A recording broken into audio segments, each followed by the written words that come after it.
There is a test, a 60-second filter so powerful that it has been the silent guardian behind one of the greatest fortunes the world has ever seen.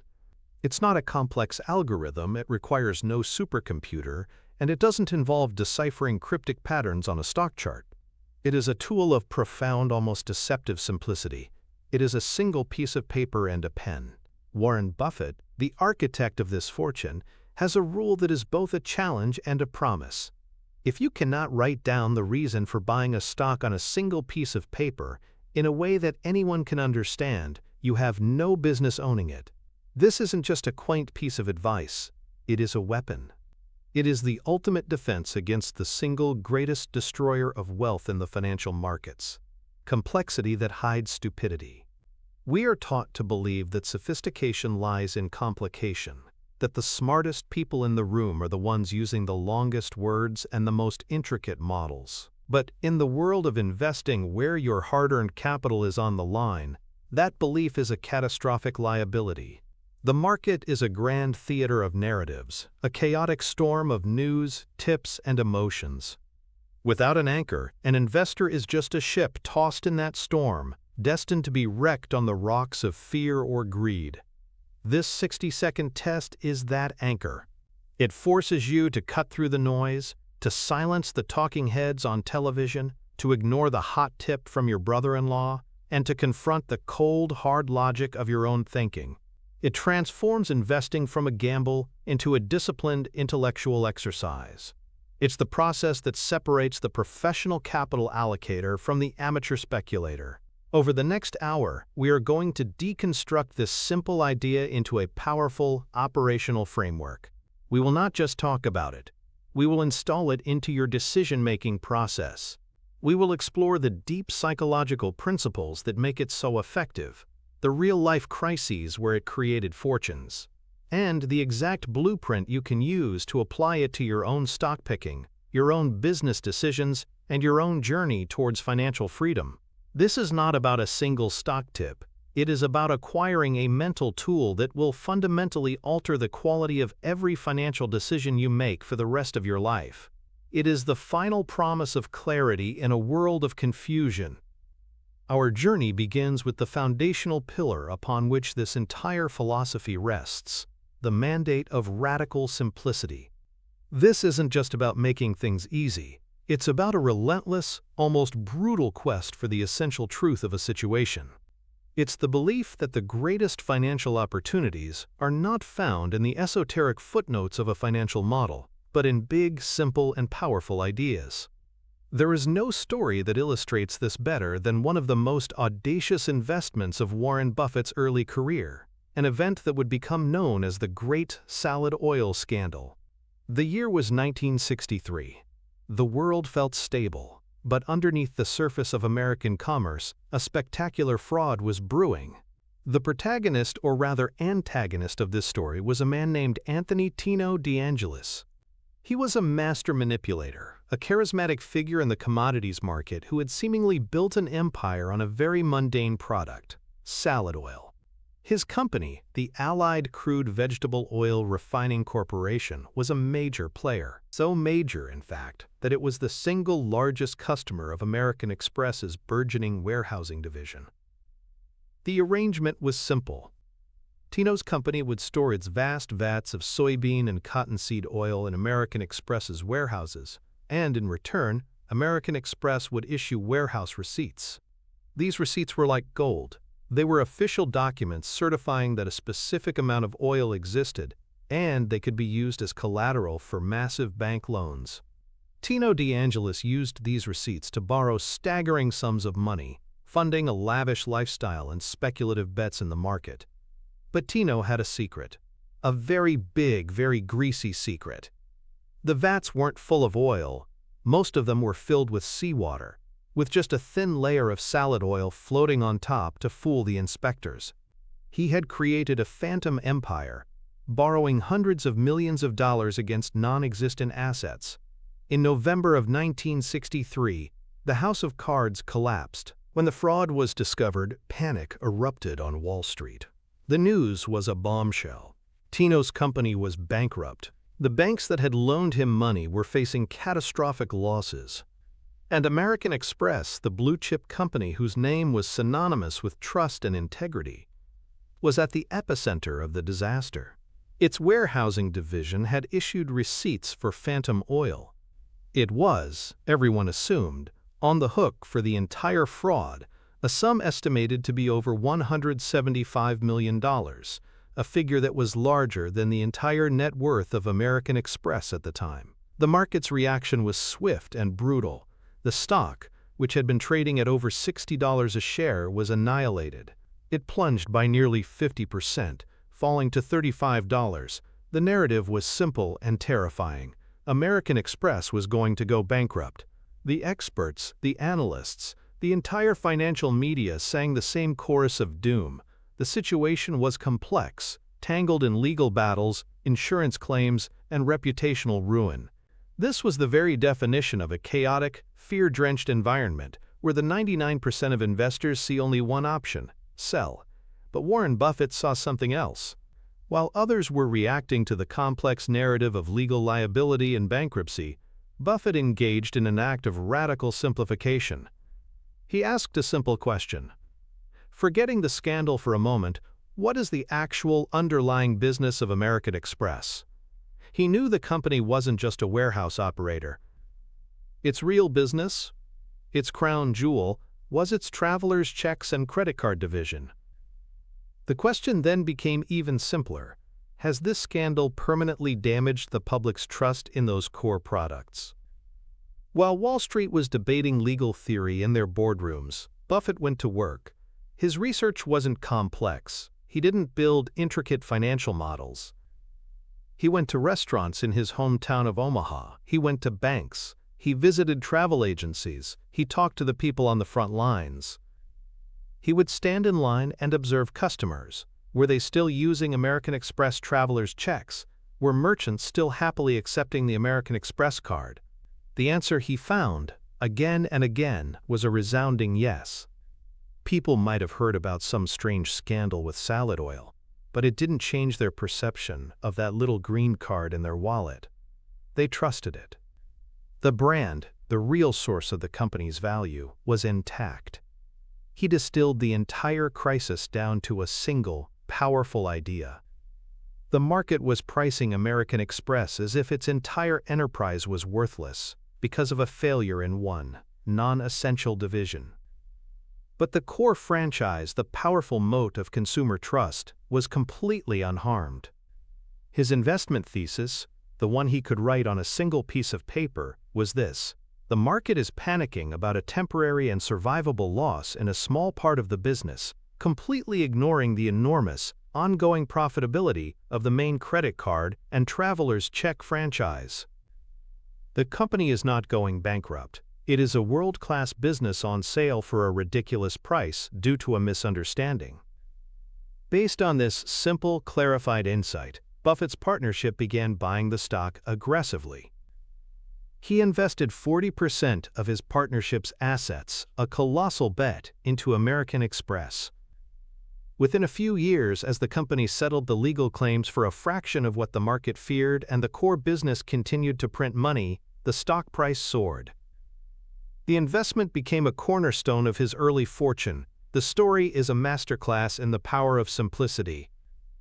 While the rest of the world was lost in the fog of complexity, Buffett found the one simple variable that mattered and bet the house on it.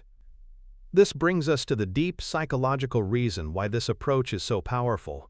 It's rooted in a principle known as cognitive fluency. Our brains are inherently lazy. They are constantly looking for shortcuts to conserve energy. Cognitive fluency is the subjective experience of ease or difficulty in processing information. When an idea is simple, clear, and easy to understand, it feels fluent. Our brains mistake this feeling of fluency for a feeling of truth. An elegant, simple explanation feels more correct, more trustworthy, than a convoluted, jargon-filled one. Buffett's thesis on American Express was fluent: great brand, temporary problem, cheap price. The market's thesis was non-fluent: convoluted legal liabilities, potential bankruptcy, unknown variables. Buffett's brain and his process gravitated toward the simple, understandable truth. This is directly opposed to another, more dangerous cognitive bias: the illusion of explanatory depth. We humans have a profound tendency to believe we understand the world with far greater detail, coherence, and depth than we actually do. A researcher could ask you, on a scale of 1 to 10, how well do you understand how a bicycle works? Most people would say a 7 or an 8. Then the researcher gives them a piece of paper and asks them to draw a diagram of the bicycle's frame, pedals, chain, and gears, and explain precisely how it functions. The result is almost always a confusing, incoherent mess. People quickly realize they don't understand it nearly as well as they thought. This is the illusion of explanatory depth. In investing, this illusion is rampant. An investor might say they understand a semiconductor company.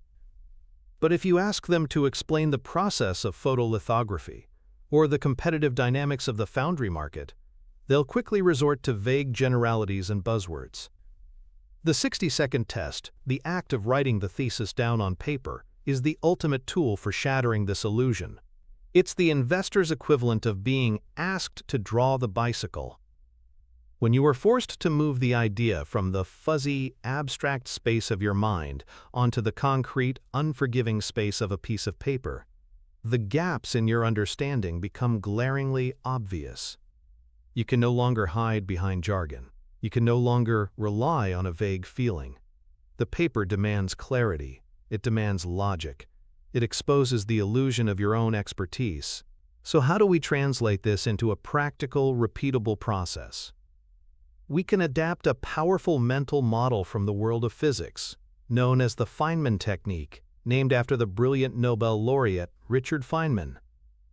Feynman was legendary for his ability to distill incredibly complex topics into simple, intuitive explanations. His method can be repurposed as a blueprint for any investor seeking clarity. Step 1. Choose a potential investment, a company you are interested in. Step 2. Get a blank piece of paper and write the name of the company at the top. Now, pretend you are explaining to a 12-year-old why you are going to invest your family's money in this company. Write down the explanation. Explain what the company does, why it's a great business, and why it's a good investment right now. Use only simple words and analogies. Avoid any industry jargon. Step 3. Read your explanation out loud. Identify the parts where your explanation gets fuzzy, where you had to use a complex term you couldn't simplify, or where your logic feels weak. Be brutally honest with yourself. These are the gaps in your understanding. This is where the illusion of explanatory depth resides. Step 4. Go back to the source material. Dive into the company's annual report, listen to conference calls, read industry publications. Your goal is not just to gather more information, but to specifically target the gaps you identified. If you couldn't explain their competitive advantage simply, you need to understand it better. If you couldn't explain their revenue model, you need to study it until you can. Step 5. Repeat the process. Rewrite the explanation on a fresh piece of paper. Continue this cycle of simplifying, identifying gaps, and filling them until you have a clear, simple, and compelling narrative that a child could understand. If you can't get there, you must pass on the investment. This rigorous process is the essence of disciplined investing and is a cornerstone of effective wealth management. This disciplined approach stands in stark contrast to the path walked by 99% of market participants. For them, complexity is not a bug, it's a feature. They are lured by the siren song of sophistication. They believe that the path to beating the market is paved with complex charting software, proprietary indicators with exotic names like Ichimoku clouds or Fibonacci retracements, and investment newsletters that promise secret formulas. They are drawn to companies with convoluted stories, businesses involved in gene editing or quantum computing, not because they understand them, but because the complexity makes them feel smart and gives them the illusion of being in on a secret. The dot-com bubble of the late 1990s was the ultimate monument to this folly. Investors poured billions of dollars into companies with no profits, no revenue, and often no viable business model. Their investment theses, if they could be called that, were built on a foundation of impenetrable jargon. They spoke of network effects, B2B synergies, and paradigm shifts. They measured a company's worth not in earnings, but in eyeballs and click-through rates. Could any of these investors have explained on a single piece of paper, in simple terms, how a company like Pets.com, which was losing money on every sale, was going to become a profitable enterprise? Of course not. The complexity was a smokescreen for a complete lack of substance. When the bubble burst, those complex narratives evaporated, and the fortunes built on them turned to dust. The retail investor who embraces complexity is like a medieval alchemist, mixing potions and chanting incantations in the hope of turning lead into gold. The investor who embraces radical simplicity is like a chemist who understands that value is created by combining fundamental elements according to timeless, understandable laws. This connection between simplicity and value is not just philosophical, it has a direct and measurable financial impact. Think of it as the jargon-to-loss ratio. The more jargon and complexity required to explain a business's competitive advantage, the more likely that advantage is to be fragile and temporary. A business whose moat is based on a highly specific and complex patent can see that advantage disappear overnight with a single court ruling or a new technological breakthrough. A business whose operations are so convoluted that even its own managers struggle to explain them is a business ripe for inefficiency and fraud. Now, contrast that with the businesses Buffett famously adores. Coca-Cola. Its moat is not a complex chemical formula, it's the simple, powerful idea of happiness and nostalgia imprinted on billions of minds around the globe. See's Candies. Its moat is the simple, emotional connection customers have to the brand, forged over generations of birthdays and holidays. These moats are simple to understand, and because of that, they are incredibly durable. This durability translates directly to the bottom line. Simple, understandable businesses tend to have more predictable revenue streams, more stable profit margins, and a lower risk of catastrophic disruption. This financial stability is what allows for the steady compounding of capital over time. Simplicity isn't just an aesthetic preference.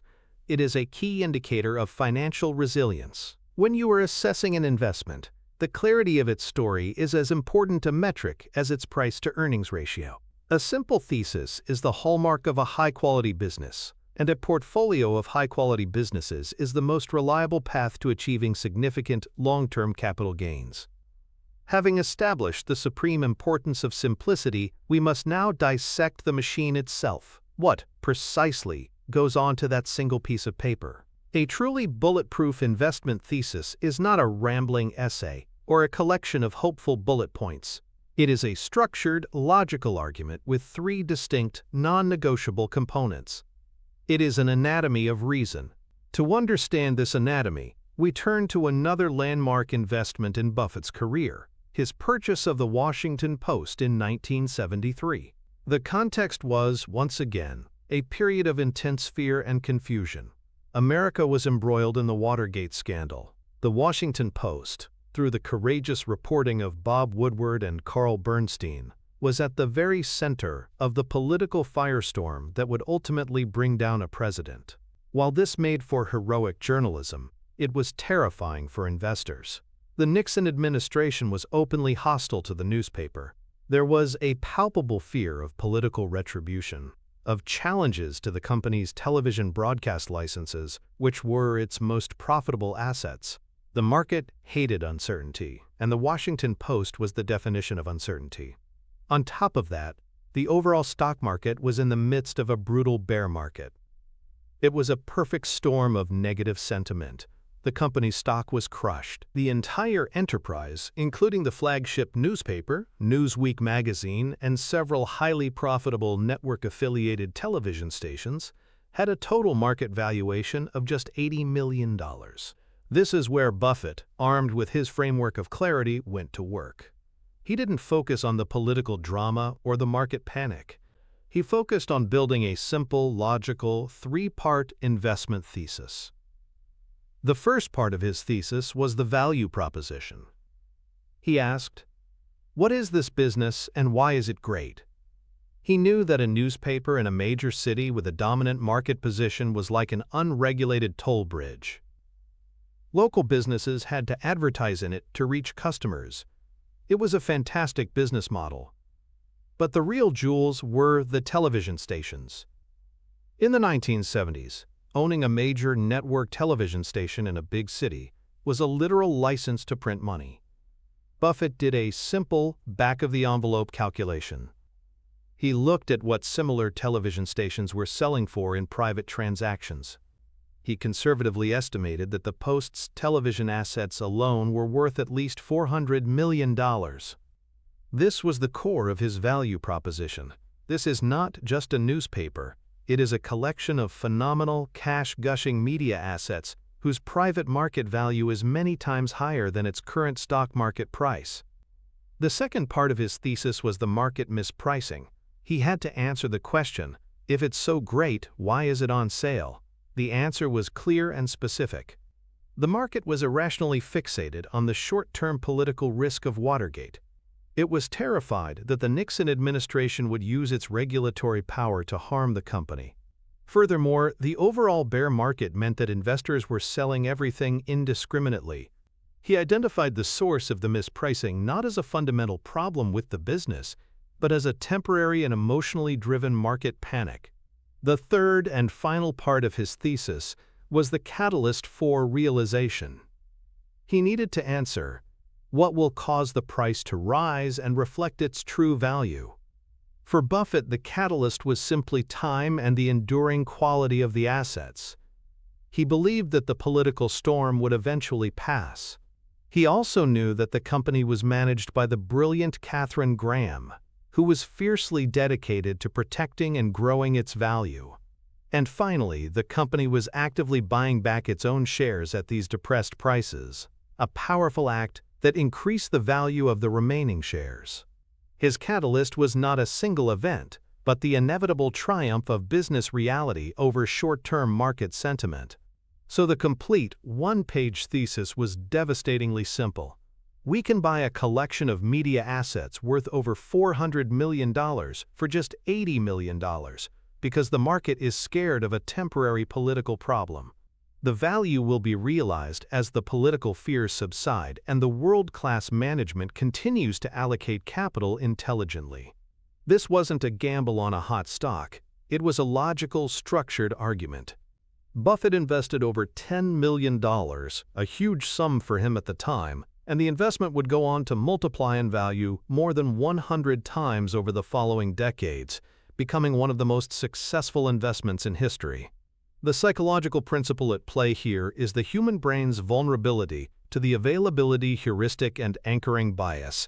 The availability heuristic is our tendency to judge the likelihood of an event by how easily examples come to mind.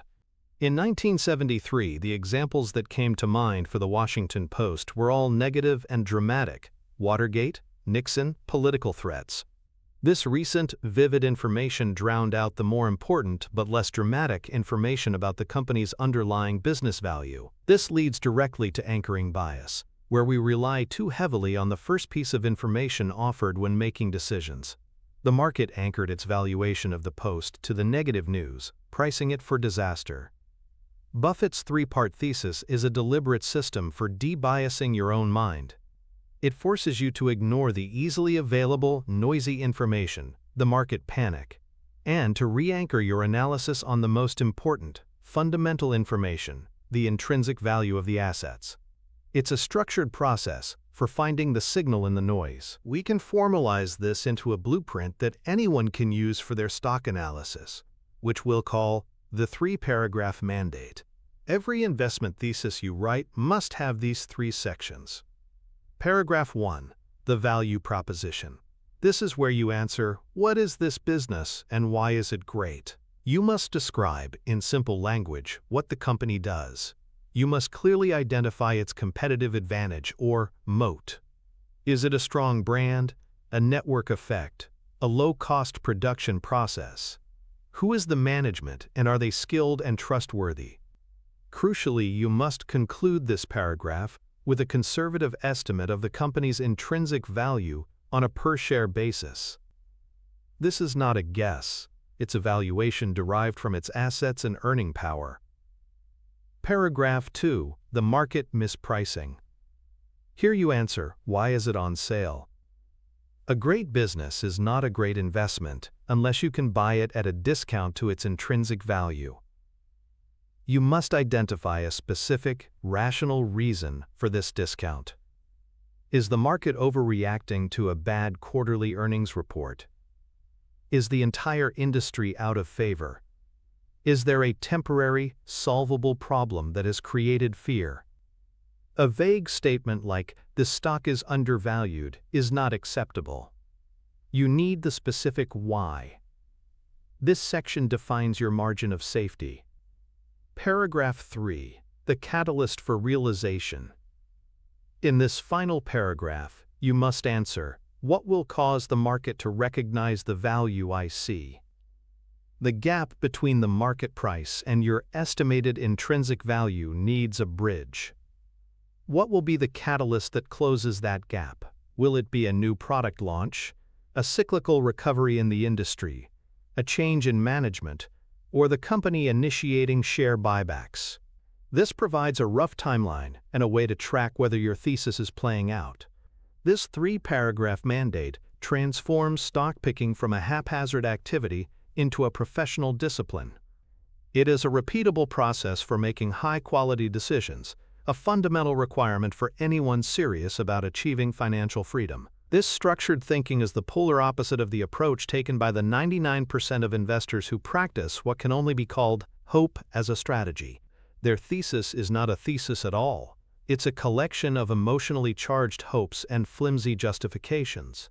It sounds like this: I'm buying this tech stock because it's in the artificial intelligence sector, and that's the future. This is not a thesis. It contains no analysis of the specific company's value, no reason for its current price, and no catalyst for future growth. It is simply a bet on a popular narrative. Another common one is, my friend who knows about stocks gave me a hot tip. This outsources your thinking entirely, placing your capital at the mercy of someone else's unexamined opinion. The most dangerous form of hope as a strategy is price-based justification. The stock has gone up a lot, so it must be a good company. This is pure momentum chasing, buying something simply because it is popular, a strategy that works until, suddenly, it doesn't. These approaches are the financial equivalent of building a house without a blueprint. They lack a foundation of value, a structure of logic, and a plan for completion. The inevitable result is a portfolio that is fragile, chaotic, and ultimately destined to collapse. The direct financial connection of the 3-paragraph mandate is its ability to turn a vague investment idea into a concrete, actionable plan with a measurable, expected return. The value proposition paragraph gives you a target price. When you calculate the intrinsic value, you now have a specific goalpost. For example, I believe this company is worth $150 per share. The market mispricing paragraph gives you your entry point and your margin of safety. If the stock is currently trading at $90 per share, you have a clear, quantifiable discount. Your margin of safety is $60 per share, or 40%. This tells you how much you can be wrong and still not lose money. The catalyst for realization paragraph gives you a timeline and a set of key performance indicators. If your catalyst is the launch of a new product in 6 months, you can monitor the progress of that launch. If the launch is a success and the stock price doesn't respond, your thesis might be intact. If the launch is a failure, your thesis might be broken, and it may be time to sell.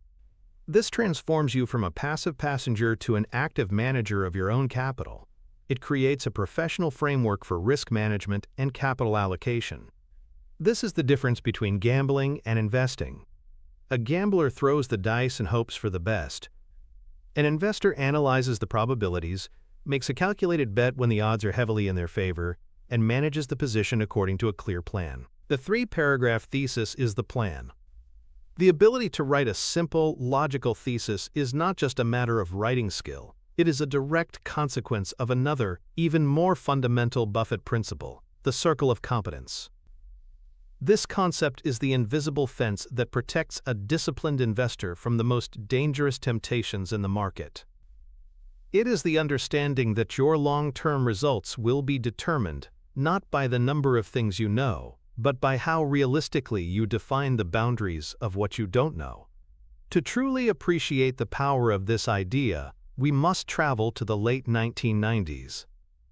The internet was changing the world, and the stock market was in a state of collective hysteria known as the dot-com bubble. A new economy was being born, and any company with a .com in its name was soaring to astronomical valuations, regardless of its business fundamentals. In this environment, Warren Buffett and his company Berkshire Hathaway looked like relics from a bygone era. While technology stocks were doubling and tripling in a matter of months, Berkshire's portfolio, filled with quote economy businesses like insurance, furniture, and candy, was lagging badly. The financial media was merciless. Barron's magazine famously ran a cover story in 1999, titled, "What's Wrong, Warren?" The article suggested he was too old, out of touch, a dinosaur who just didn't get the new paradigm. The pressure on him to abandon his discipline and join the tech party was immense. His shareholders were watching their neighbors get rich on stocks like Pets.com and Webvan, while Berkshire's stock was flat. At the famous Sun Valley Conference, an annual gathering of media and technology moguls, Buffett was asked to defend his refusal to invest in these high-flying tech stocks. His answer was a masterclass in intellectual humility and a powerful defense of the circle of competence. He didn't argue that the tech companies were bad. He didn't predict the crash. He simply stated, with no ego, that he didn't understand them. He couldn't project their cash flows 10 or 20 years into the future. He couldn't look at a company like Qualcomm or Intel and say with any degree of certainty what its competitive position would be in a decade. He explained that for him, investing is about laying out money now to get more money back later. To do that, you have to have a rational basis for estimating how much money the business will generate. With these tech companies, he said, he had no idea. Therefore, they were outside his circle of competence. He couldn't write a simple one-page thesis for them, so he did nothing. This inaction was seen as his greatest failure. He was mocked for his stubbornness. But just a few months later, the bubble burst. The Nasdaq index, a proxy for the tech sector, collapsed by nearly 80%. The high-flying dot-coms went bankrupt. Trillions of dollars of speculative wealth were vaporized. And Warren Buffett, the dinosaur, was vindicated in the most spectacular fashion possible.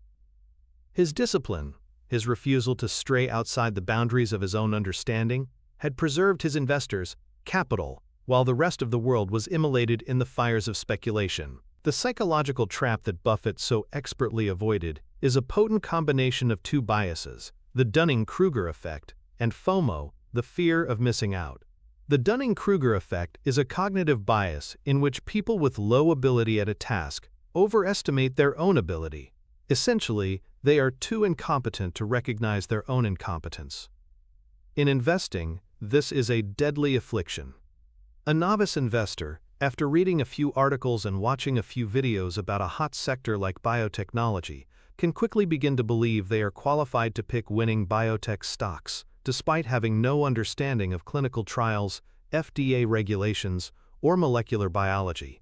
FOMO is the gasoline poured on this fire. When we see others making easy money in a particular area, it triggers a powerful social anxiety, a primal fear of being left behind. This emotional pressure can overwhelm our rational minds, compelling us to jump into investments we don't understand, simply to be part of the crowd.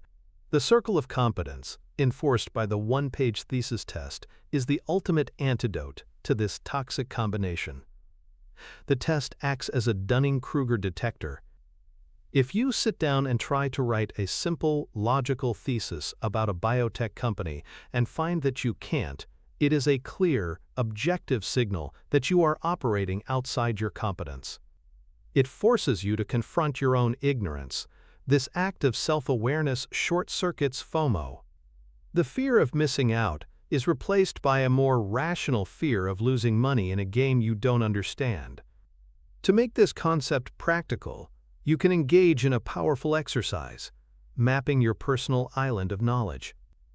First, take out a large piece of paper and draw a big circle in the middle. This circle represents your fortress, your area of deep, authentic competence. Inside this circle, you will list the industries, business models, and products that you understand intimately. This understanding typically comes from three sources: your career. If you're a software engineer, you likely understand software as a service models. Your education. If you have a degree in chemistry, you might understand specialty chemical companies. Or your serious hobbies. If you're a passionate home builder, you probably have a deep understanding of building material suppliers. Be honest and specific. Technology is too broad. Enterprise-level customer relationship management software is specific. Now, in the vast area outside the circle, you will list all the things you hear about but don't truly grasp. This might include cryptocurrency protocols, deep-sea oil exploration, semiconductor fabrication, or the economics of movie studios. This map is your new investment universe. Your rule, from this day forward, is that you are only allowed to hunt for investment opportunities inside the circle. The beauty of this is that for any company inside your circle, writing a one-page thesis will be relatively easy. You already speak the language of the industry. You understand the competitive dynamics. You know what metrics matter. For anything outside the circle, writing a thesis will be impossible, and that impossibility is a gift. It's the protective wall of your fortress, the discipline that keeps you safe and focused.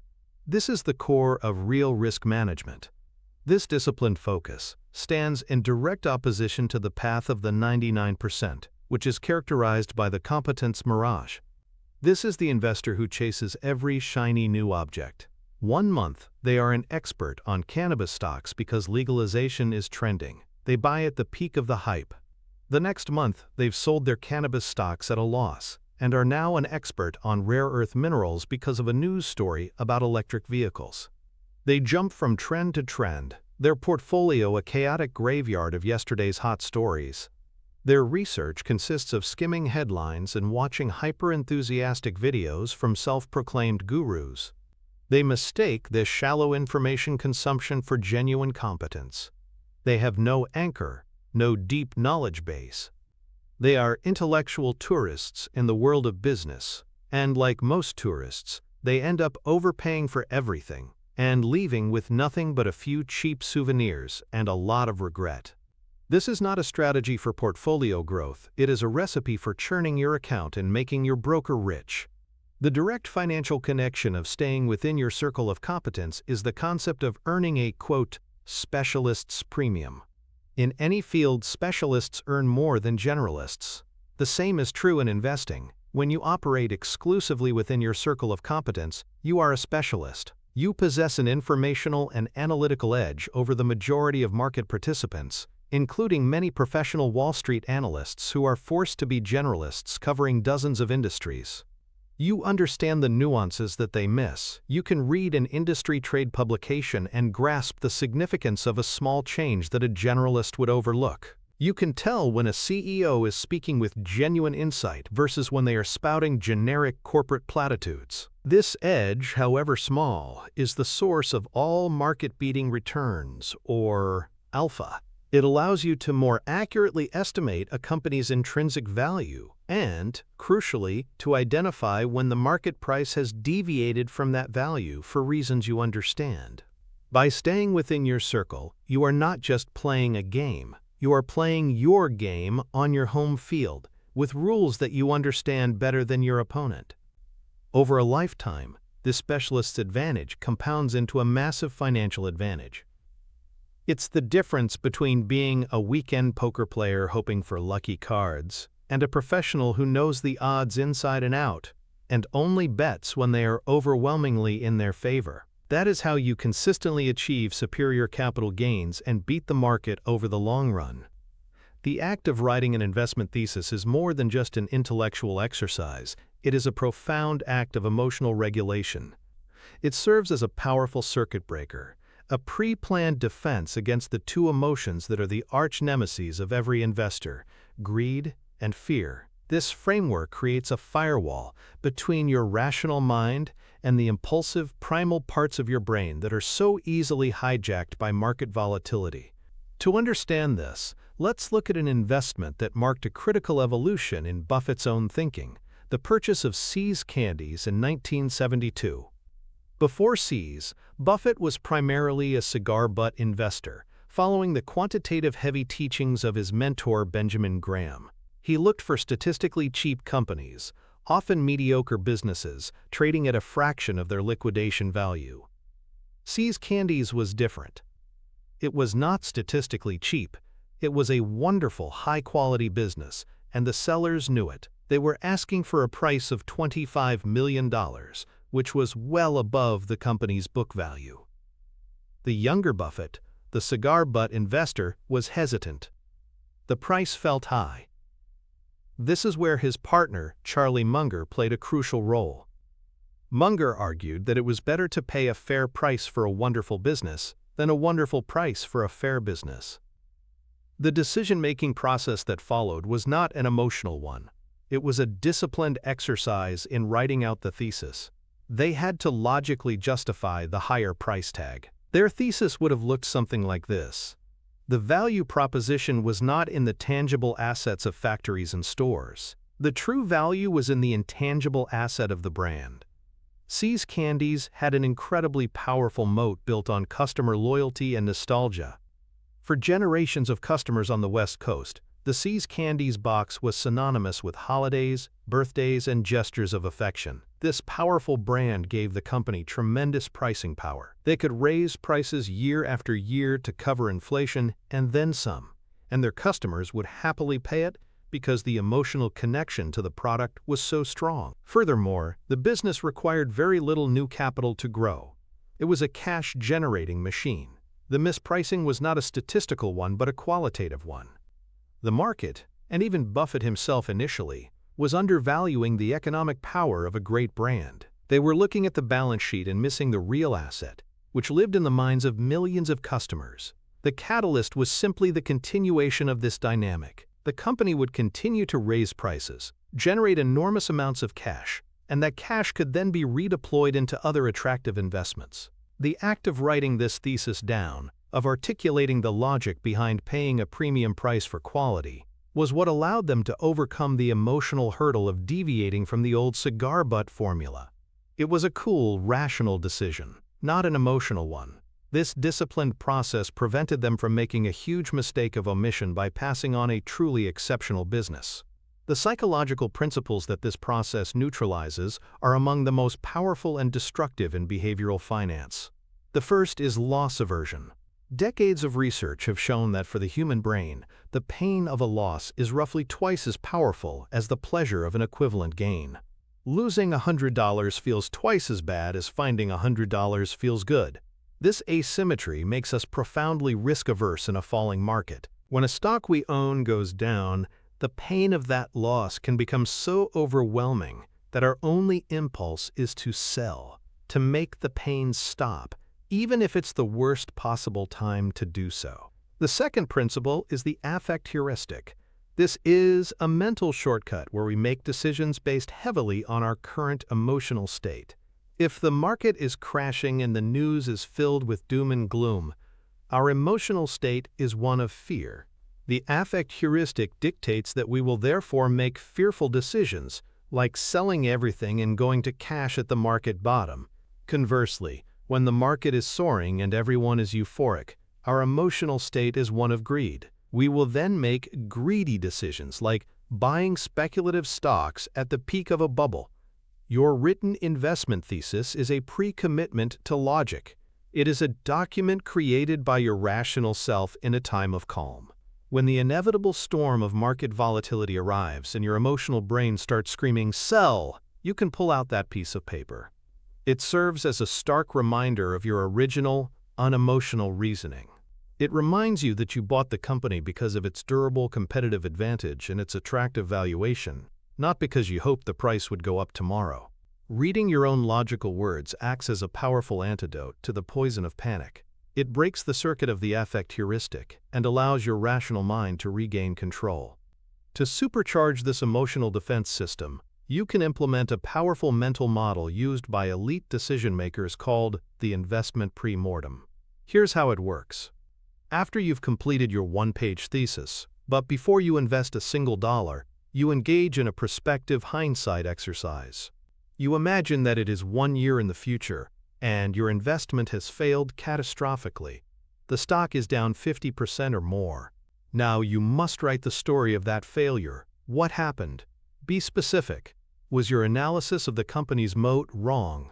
Did a new, disruptive competitor emerge that you didn't foresee? Did the management team make a disastrous acquisition? Was the product you thought was a catalyst a complete flop? This exercise is incredibly powerful because it forces you to actively search for the flaws in your own argument, something our brains are naturally resistant to doing. It shifts your perspective from one of confirmation bias, seeking evidence to support your belief, to one of disconfirmation. By confronting the potential risks in a logical, structured way before you are emotionally and financially invested, you can often identify and mitigate them. You might strengthen your thesis, reduce your position size, or, in some cases, realize the investment is too risky and avoid it altogether.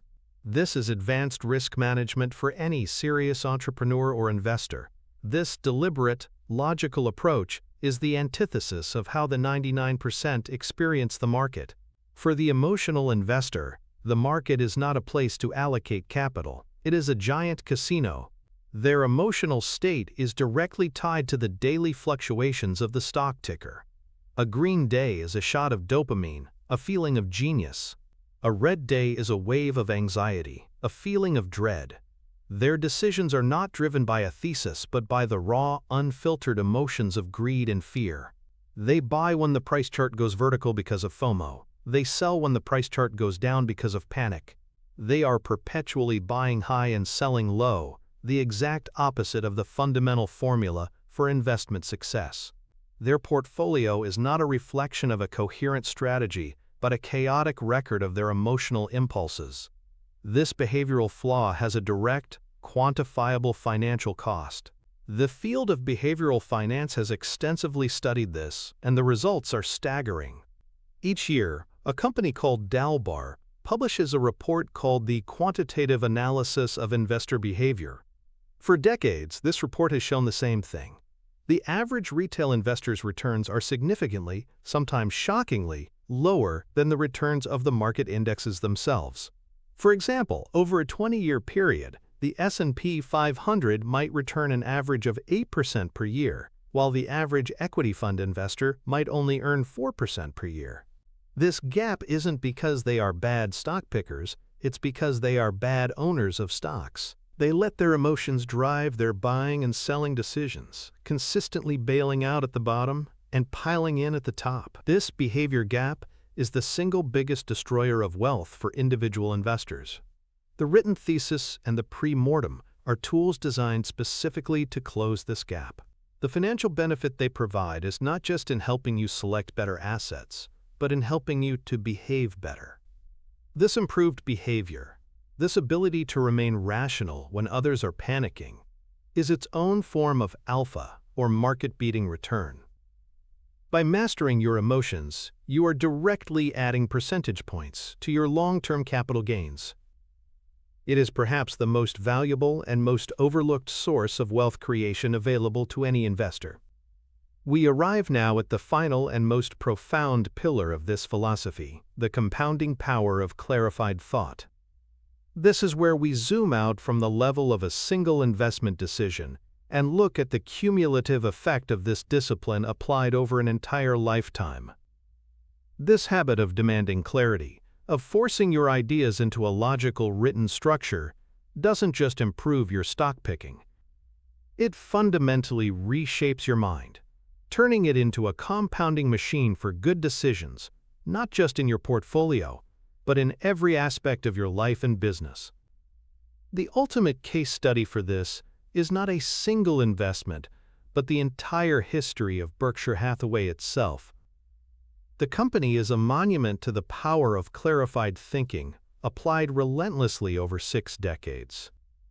It was not built on one brilliant idea, but on a succession of thousands of clear, logical decisions. The most important evolution within Berkshire was the direct result of Buffett and Munger clarifying their own investment philosophy. As we discussed, Buffett began as a cigar butt investor. His thesis was purely quantitative and simple: buy companies for less than they are worth in a fire sale. But through their partnership, and through the process of debating and writing out their theses for investments like See's Candies, they clarified their thinking. They evolved. They realized that the simple quantitative approach had limits. They articulated a new, more powerful thesis for Berkshire itself. It was better to buy wonderful companies at a fair price than fair companies at a wonderful price. This clarified philosophy became their new operating system. They used the enormous cash flows generated from their wholly owned businesses, like See's Candies and Nebraska Furniture Mart, and their insurance operations, and redeployed that cash according to this new principle. Their decision to invest over $1 billion in Coca-Cola in 1988 was a perfect execution of this. The thesis was clear: one of the most powerful brands in the world, with incredible global growth prospects, temporarily out of favor with the market after the new Coke debacle. Their massive investment in Apple in the last decade followed the same pattern. The thesis was not about the next iPhone model. It was a simple, powerful idea about the Apple ecosystem being the new town square, a sticky and indispensable part of modern life, with incredible pricing power and brand loyalty. Berkshire Hathaway's spectacular success is the result of a flywheel. Each good decision, guided by a clear and simple thesis, generated cash. That cash was then reinvested based on another clear and simple thesis. This created more cash, more good decisions, more clarity, and the wheel began to spin faster and faster, building an unstoppable momentum. This is a perfect illustration of two powerful mental models. The first, from business thinker Jim Collins, is the flywheel effect. The image is of a massive, heavy flywheel. Pushing it to get it started takes enormous effort. Your first few rotations are a grueling, slow grind.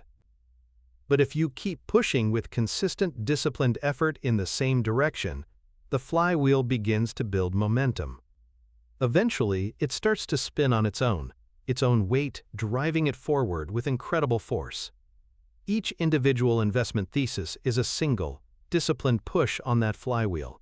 A one-off good decision doesn't accomplish much, but a habit of making clear, logical decisions again and again and again builds a personal and financial flywheel with unstoppable momentum. The second model is second-order thinking. Most people think only about the immediate consequences of their actions. First-order thinking: if I buy this stock, I hope it goes up. Second-order thinking is the practice of considering the longer-term consequences of your decisions. If I adopt this disciplined process of writing an investment thesis for every decision, what will the second-order effects be? I will avoid stupid mistakes. I will deepen my knowledge. I will become a better thinker. This will lead to better results, which will give me more capital and confidence, which will lead to even better opportunities. The habit of demanding clarity creates a virtuous cycle. A clear thought process leads to better first-order decisions, which have far more positive second- and third-order consequences, ultimately building a life of wealth and intellectual independence. How can you systematically cultivate this in your own life? The blueprint is to start a decision journal. This is one of the most powerful tools for self-improvement that exists. Get a physical notebook or start a digital document. For every significant decision you make, an investment, a career change, a major purchase, you will make an entry. Each entry must have 3 parts. First, the date and the situation. Briefly describe the context of the decision you are facing. Second, your one-page thesis. Write out your reasoning. your analysis, your expected outcome, and the time frame over which you expect it to play out. This is your snapshot of your thinking in that moment. Third, and this is the crucial part, you must schedule a future date to review the decision. 6 months, 1 year, 5 years later, you will come back to this entry. You will write a new entry analyzing the outcome. Compare what actually happened to what you expected to happen. But you don't stop there. The most important question is *why. Don't. If you were right, was it because your reasoning was sound, or did you just get lucky? If you were wrong, where was the flaw in your original thinking? Did you misjudge the competition? Were you emotionally biased? This process creates a systematic feedback loop for your mind. It prevents you from fooling yourself. We all have a tendency to engage in hindsight bias, rewriting history to make our past decisions look more brilliant than they were. The decision journal is an incorruptible record of your actual thought process. Reviewing it is like a sports team watching game film. It allows you to identify your blind spots, your recurring biases, and your areas of strength. It is not just about making one good investment, it's about calibrating and upgrading the decision-making engine of your mind. This is the ultimate path to achieving lasting financial freedom. This disciplined, cumulative approach is the complete opposite of the life lived by the 99%, which can be described as the random walk of regret. This is the person whose financial and professional life is a series of disconnected, impulsive lunges. There is no coherent philosophy, no flywheel, no learning loop. 1 year they are day trading meme stocks based on social media hype. When that fails, they sink all their money into a cryptocurrency a friend told them about. When that crashes, they get excited about a get-rich-quick seminar on real estate flipping. Each decision is an isolated gamble, based on emotion and the trend of the moment. They never build deep competence in any one area. They never learn from their mistakes, because they have no framework for analyzing them. Their financial life is chaotic and stagnant, a collection of what-if stories and missed opportunities. They are constantly pushing on different flywheels in different directions, never building any momentum. The final direct financial connection is that you must begin to think of clarity itself as a tangible asset on your personal balance sheet. It's an intangible asset, like brand goodwill in a company, but it has a massive return on investment. The ROI on clarity is astonishingly high. First, it dramatically reduces the number of costly errors you make. Every unforced error you avoid, every stupid tax you don't have to pay, is a direct addition to your net worth. Second, it increases the speed and conviction of your good decisions. When a true opportunity arises, one that fits perfectly within your circle of competence and has a clear thesis, you can act decisively and with scale, like Buffett did with American Express. Third, a reputation for clear thinking attracts other opportunities and high-quality people. Whether you are an entrepreneur seeking capital or an executive trying to lead a team, people are drawn to clarity of thought and purpose. This mental tool, this discipline of the one-page thesis, is the foundational skill that governs all other financial outcomes. It is the root system from which the tree of wealth grows. It is not a trick for stock picking.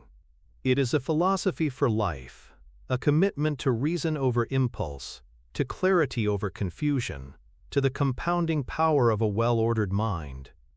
You have made it through this entire analysis. That fact alone says something important about you. You have invested your most valuable asset, your time, not in a search for a hot tip, but in the acquisition of a powerful mental tool. You now possess the 60-second test, a mental filter capable of deflecting 99% of bad investment ideas before they can ever endanger your capital. You have the framework to say no with confidence, to build a fortress of competence, and to protect yourself from the emotional storms that wreck most investors. But this test, as powerful as it is primarily a defensive weapon. It is the first line of defense. Its primary function is to help you avoid the landmines. The true genius of a system like the one Warren Buffett has built is not just in its ability to avoid the losers, but in its framework for identifying the truly transformational winners. Saying no is about avoiding losses. Saying yes at the right time to the right opportunity is about creating generational wealth. The principles that allow a master investor to identify those rare opportunities, the ones that are not just good but life-changing, are the next piece of the map. The one-page thesis is the gatekeeper. What lies beyond the gate is the science of identifying enduring quality, of calculating intrinsic value, and of having the courage to act when the perfect pitch arrives. The video that is now appearing on your screen has been selected by a powerful algorithm that understands your journey. It has been chosen to be the next link in this chain of knowledge. It is designed to take you beyond the gate. You've already proven that you are not a speculator. You've invested the time to build a foundation of logic and discipline. The question now is whether you will continue the ascent.